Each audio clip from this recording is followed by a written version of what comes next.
Bumabaha na naman sa bansa,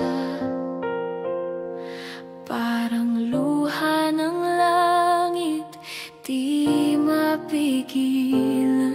Mga bata'y naglalakad sa putik, habang tahanan nila'y nilamon ng tubig.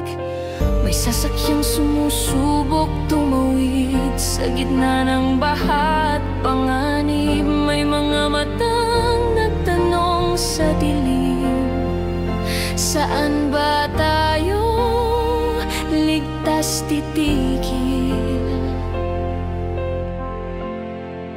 Saan ang ating silong? Saan ang tahanan kapag ang ulan ay paulit-ulit na lang?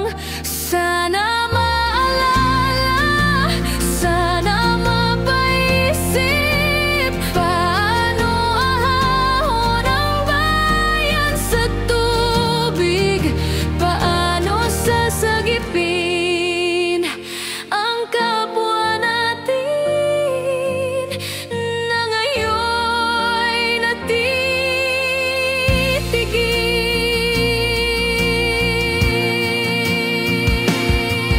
Ilang ulit pa bang kailangang masaktan bago tayo matutong magtulungan? Perenyal na problema, tila ba kalaban na di malabanan sa tamang paraan? Di lang ito ulan, ito'y panawagan sa puso, sa isip, sa kinabukasan.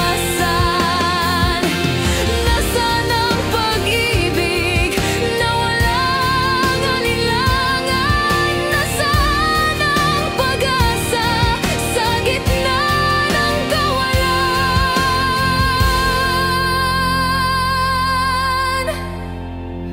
Saan ang